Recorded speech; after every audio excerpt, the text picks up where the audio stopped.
Salut à tous et bienvenue sur PSG sans frontières. Aujourd'hui, on va parler de ce qui fait énormément de bruit en Espagne après la victoire impressionnante du Paris Saint-Germain contre le Barça au stade olympique Luis Company en Ligue des Champions. La presse espagnole a réagi avec beaucoup d'émotion, critiques, débats, analyses et parfois même un peu de panique du côté catalan. Et dans cette vidéo, vous allez découvrir toutes ces réactions, doublées en portugais, pour que vous puissiez suivre chaque détail sans rien manquer. Alors avant de commencer, n'oubliez pas de vous abonner à la chaîne, d'activer la cloche des notifications et de laisser un commentaire pour nous dire d'où vous regardez cette vidéo. Allez, c'est parti. Voyons ensemble comment la presse espagnole a réagi après cette grande victoire du PSG. Si vous êtes d'accord, analysons d'abord les 11 titulaires, car comme vous l'avez bien mentionné, les deux équipes sont arrivées à ce match avec des absences. Voyons d'abord le 11 qu'a aligné l'équipe locale, le Barça de Hansi Flick, avec jusqu'à 5 changements par rapport au match que nous avons vu ce week-end en Liga contre la Real Sociedad, où Eric Garcia a pris la place d'Araujo et où Ferran Torres a également pris la place de Robert Lewandowski en attaque. Ferran Torres qui d'ailleurs a aussi été le protagoniste avec ce but. Nous parlerons de tout cela plus tard. Et voilà le 11 avec un Lamine Yamal qui aujourd'hui a bien été titulaire. Il était réapparu le week-end dernier après cette blessure au pubis.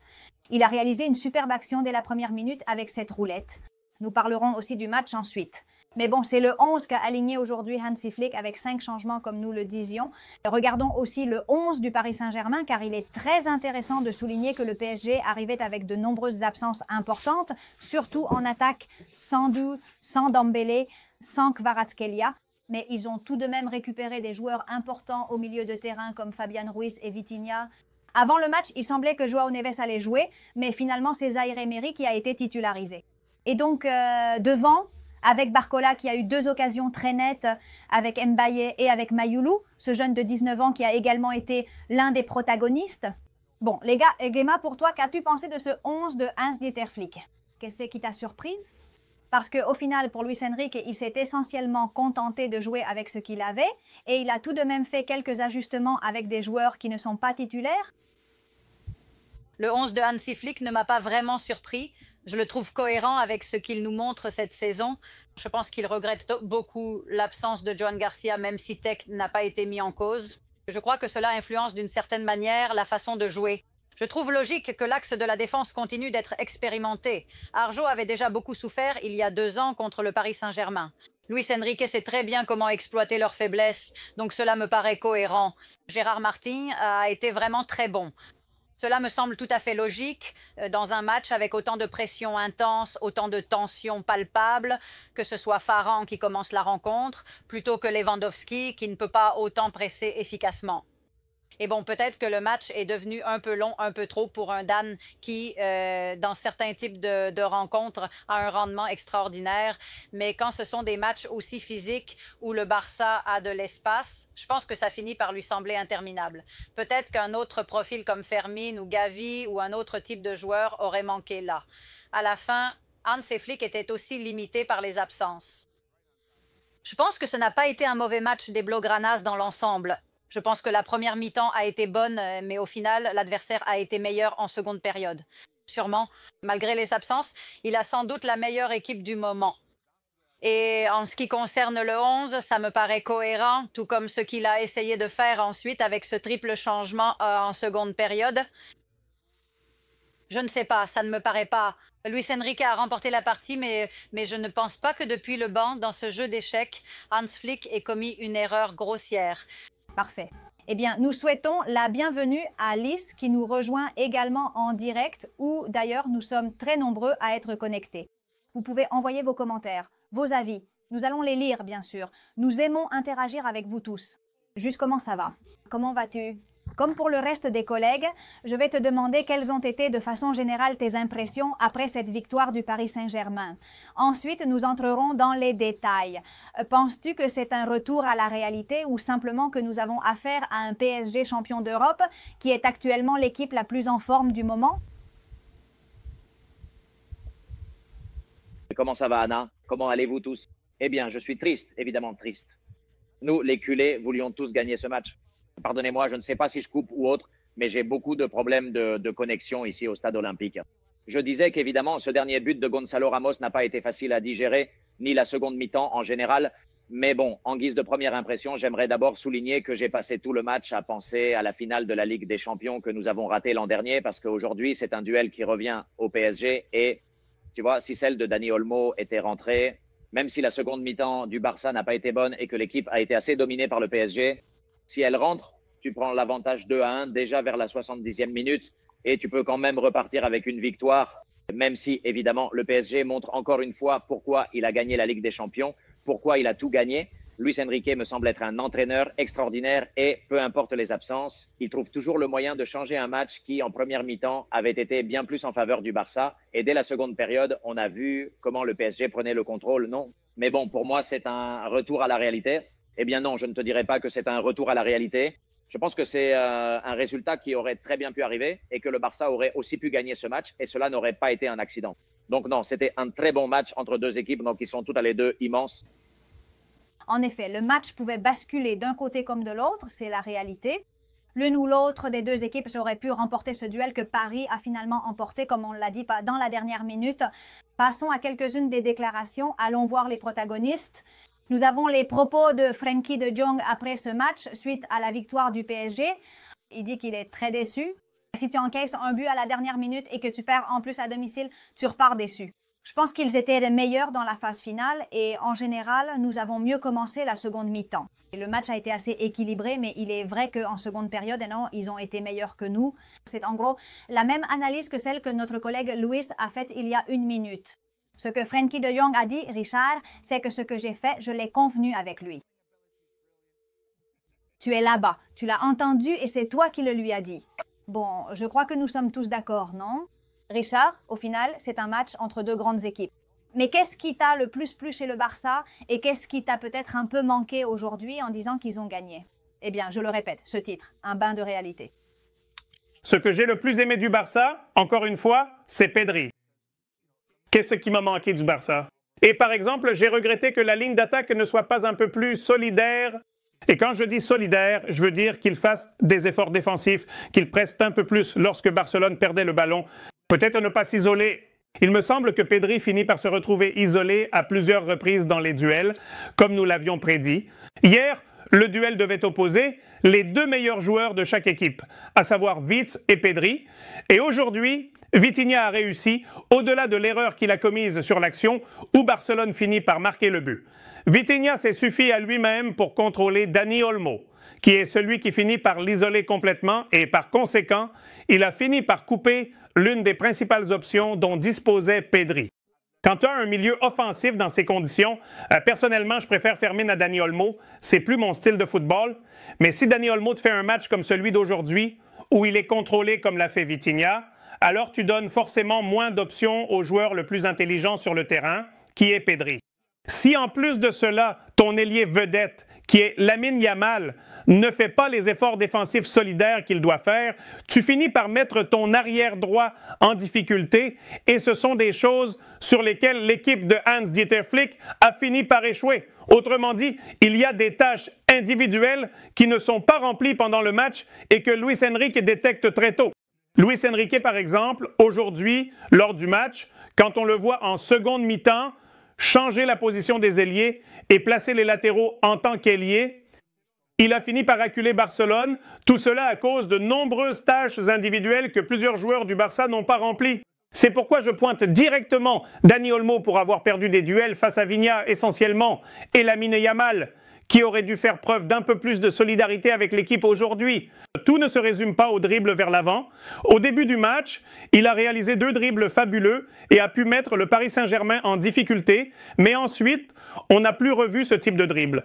Par la suite, on n'a plus vu un joueur qui, lorsque Barcelone perdait le ballon dans les 30 derniers mètres, faisait quelque chose pour accompagner ou essayer de récupérer. Ce sont ce genre de moments qui te permettent d'avoir un certain équilibre dans un match, et c'est là que certains éléments ont fait défaut à Hans Flick. Bien, nous parlerons tout de suite du match de Lamine Yamal pour conclure un peu aussi cette première analyse de ce qu'a été la rencontre. John disait aussi dans ses déclarations qu'il vient de faire après le match. Moi, je dis que ça a été un bon match pour voir où nous en sommes et que ce n'est pas définitif. De ton point de vue, où en est le Barça en ce moment? Et je te demande aussi, mais qu'est-ce que tu retiens de positif et qu'est-ce que tu penses qui a été le point à améliorer aujourd'hui? Parce que par exemple, on a vu un Barça qui physiquement était déjà assez en difficulté en seconde période. Physiquement, certains joueurs, je pense, étaient un peu à la traîne. Eh bien, à la fin, ce qui se passe quand le Barça joue contre des équipes humaines, c'est-à-dire si tu te mesures à des extraterrestres, au final tu finis épuisé et je pense que ce match sert à comprendre ce que subissent les adversaires quand le Barça domine vraiment les rencontres. Quand le Barça contrôle la possession du ballon, fait mûrir les matchs et, habituellement, finit par épuiser ses adversaires en seconde période, c'est un peu ce qui s'est passé aujourd'hui. Sensation positive. Eh bien, la bonne nouvelle, sans aucun doute, c'est le retour d'Alejandro Valde, qui arrive pour une période importante de la saison. Maintenant, il va pouvoir s'arrêter 2 semaines en pensant déjà à Girona, à l'Olympiakos et au Clásico contre le Real Madrid. Où en est le Barça? Je crois que je te l'ai déjà dit. Le Barça peut regarder le Paris Saint-Germain dans les yeux, mais le Paris Saint-Germain reste le grand patron de la classe. C'est-à-dire qu'il est toujours un cran au-dessus à tous les niveaux. Footballistique, tactique, collectif, physique. Et à ce niveau-là, il n'y a rien à dire. S'ils avaient fait match nul, cela aurait aussi été un résultat juste. Mais une fois que Gonzalo Ramos marque le premier, puis le deuxième, et en voyant les 25 dernières minutes, écoute, la seule chose à faire, c'est de féliciter le Paris Saint-Germain, de bien prendre note et de passer à autre chose. Mais c'est injuste que le Paris ait gagné, non? Moises, OK. Non, parce que, comme tu dis, s'ils avaient fait match nul, ça aurait été juste. Pour être honnête, je pense qu'aujourd'hui, c'était plus le Paris. 25 minutes en première mi-temps. Non, je pense que sur l'ensemble du match, sauf le début, mais regarde les statistiques et le PSG est supérieur. Supérieur en première mi-temps, le Barça était supérieur, c'est-à-dire au final. Bien sûr, mais les matchs durent les 90 minutes, donc additionnez-les sur les 90 minutes et vous obtenez le score total du match. Moïse? Il y a des matchs actuellement et le Barça est en première période de jeu en ce moment. Je pense que c'est une première mi-temps où le Barça prend l'avantage au tableau d'affichage, ce qui n'est pas une première mi-temps de match nul, mais une première mi-temps complète. Mais voyons voir. Oui, bien sûr, mais les matchs durent 86 minutes, n'est-ce pas? 45. Alors, si on ne prend en compte que les statistiques de la première mi-temps et qu'on n'évalue pas la seconde, voyons ce que ça donne si tu évalues la seconde mi-temps. Tu en as une très claire. Ferran rate une occasion, mais Canini en a une qui touche le poteau, ou bien on oublie aussi le poteau. Il y a des situations des deux côtés. Mais si tu regardes un peu les statistiques et sur 90 minutes, c'est le Paris Saint-Germain qui a été supérieur. Il faut voir la réalité, Moïse. Toi, tu vois ta réalité. Moi, je vois la mienne à travers un prisme que, heureusement pour ma santé mentale, je ne partage pas. Heureusement, je te la laisse entièrement, toute pour toi. Et moi, je le vois autrement. Tu dis que bon, d'accord. D'accord. Je dis simplement avec sincérité ce que... Vie tire sur le poteau. Eh bien, Paris Saint-Germain en prend 2 sous les poteaux et c'est tout. C'est très bien. Et c'est ça le football. Mais cela dure 90 minutes, pas 45. Si une seule équipe domine véritablement les 25 dernières minutes de la rencontre, si une seule équipe parvient à s'imposer. Pensez-vous que Paris Saint-Germain a dominé seulement 25 minutes et Barcelone le reste? Dis-moi la vérité avec ta main. PSE. C'est que tu dis. Tu viens de le dire. Il vient de le dire. Qu'une équipe ait dominé les 25 dernières minutes, ce qui n'est pas vrai. Ne soyez pas un farceur. Je ne plaisante pas. Je ne plaisante pas vers la promenade. Tu vois la petite boule? Non. Tu vois la petite boule? Non, cela n'arrivera pas. Vous trompez les autres. Vous ne m'attrapez pas là. Je vais te le dire. Je te trompe. Je te taquine un peu, oui. Je te mords. version. J'aimerais vraiment que Richard puisse m'expliquer un peu plus en détail. Je souhaite sincèrement. Voyons voir. Ce sera lui qui mettra de l'ordre ici. Voir? La domination du Barça dans toute son ampleur. Et le PSG désormais? Eh bien, je dirais que ça C'était l'été. est très équilibré. Je n'ai pas les chiffres maintenant, mais à 5 minutes de la fin, la possession était légèrement en faveur du Barça. Les occasions étaient assez équilibrées, mais je n'ai pas vu les dernières finales. Mais il me semble, Richard, que tu ne peux pas dire que l'inverse aurait été injuste. Parce que quand une équipe perd dans les toutes dernières secondes, on ne peut pas parler d'injustice. Je pense que ça a été un match très équilibré. Le Barça a tenu tête aux champions. Il a été courageux au début, mais il a baissé de régime ensuite. Il est vrai que le Paris Saint-Germain était handicapé par des absences et que la victoire de Luis Enrique dans ces circonstances à l'extérieur face à une équipe aussi solide est très méritoire. Et aussi, je suis tout à fait d'accord avec Frenkie de Jong. Cela sert beaucoup à l'équipe pour savoir où nous en sommes, parce qu'il est bon de recevoir une claque au bon moment, et là, c'en est une bonne. Il faut gagner le prochain match. Cette phase de la Ligue permet plus d'erreurs qu'auparavant. On a déjà vu l'année dernière que l'équipe qui a terminé première, Liverpool, cela ne lui a servi à rien pour continuer à avancer. Et voilà, je ne suis pas d'accord avec toi, Richard, sur ce point. D'accord, mais c'est que moi, je n'ai pas... il a dit que... C'était le cas. Tu as laissé entendre que le Paris Saint-Germain a été bien supérieur. C'est vraiment une question de petits détails et au final, malheureusement, on n'y arrive pas du tout. À se mettre d'accord. La presse en Espagne, par exemple, n'est pas non plus d'accord. Par exemple, comment titre le journal Marca? Eh bien, il titre « Trop de PSG pour le Barça ». Et comment titre Mundo Deportivo pour ce compte-rendu? Le Barça tient tête aux champions, mais perd dans les derniers instants. Voilà, c'est un peu la même chose dans ce débat. Au fait, avant de passer au sujet suivant, car je veux déjà parler de Lamine Yamal, je vais vous poser une question rapide parce que Ima a dit que dans une action, Mendy aurait dû être expulsé. Les gens du chat nous posent la question. Je vous le demande, oui ou non? Pour toi, Richard, oui ou non? Aurait-il dû être expulsé? Eno Mendes, je pense que oui. Je pense que oui. La faute qu'il a commise à la limite de la surface alors qu'il avait déjà un carton jaune. Pas pour moi, One Mendes Deva. Écoutez, vous voyez bien que je ne suis pas anti-Barça et je le dis à ces trois-là, je ne suis pas anti. Je dis simplement ce que je pense. Pour moi, Eno Mendes aurait dû être expulsé. Pour moi, il aurait dû être expulsé. C'est un point sur lequel je dois leur donner raison. Pour moi, Mendes n'aurait pas dû finir le match parce qu'il avait déjà un carton jaune. Mais Richard, s'il y a une expulsion... Théo Mendes, le match change complètement. Assez. Probablement oui, mais cela ne s'est pas produit. Exact. Probablement oui. Pensez-vous que moi aurait dû être expulsé? Oui. Mais bon, ils ne l'ont pas expulsé et c'est tout. Dire. Je transmets que les gens posent des questions ici.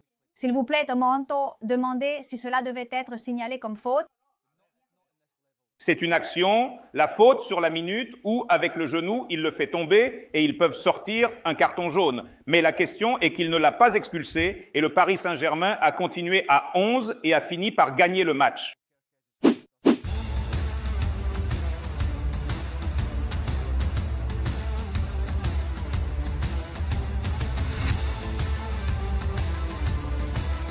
Et voilà, nous terminons notre analyse des réactions de la presse espagnole après cette victoire historique du Paris Saint-Germain contre le FC Barcelone. Le PSG a encore une fois montré pourquoi il traverse une période incroyable. Des actions précises, une domination totale sur le terrain et une équipe qui ne laisse aucune chance à l'adversaire. La victoire contre le Barça au stade olympique Luis Companys n'est pas qu'un simple résultat, c'est une démonstration claire de la supériorité et de la constance d'une équipe qui semble imbattable en Ligue des Champions. Et il faut bien le dire, le FC Barcelone devient presque une véritable victime du PSG lors des derniers affrontements. L'équipe catalane n'a tout simplement pas pu contenir le rythme et la puissance du Paris Saint-Germain, et la presse espagnole n'a pas caché sa surprise, voire un certain désarroi, face à la supériorité parisienne. Si vous avez aimé cette vidéo, laissez un like, abonnez-vous à la chaîne et activez la cloche pour ne rien manquer des analyses exclusives du PSG et des émotions de la Ligue des Champions. Et bien sûr, nous voulons savoir ce que vous en pensez. Que pensez-vous de cette victoire impressionnante? Quel joueur du PSG vous a le plus impressionné aujourd'hui? De quelle ville nous regardez-vous? Merci d'avoir regardé PSG sans frontières, où nous vous apportons toutes les nouvelles et les émotions du Paris Saint-Germain directement chez vous. À la prochaine vidéo.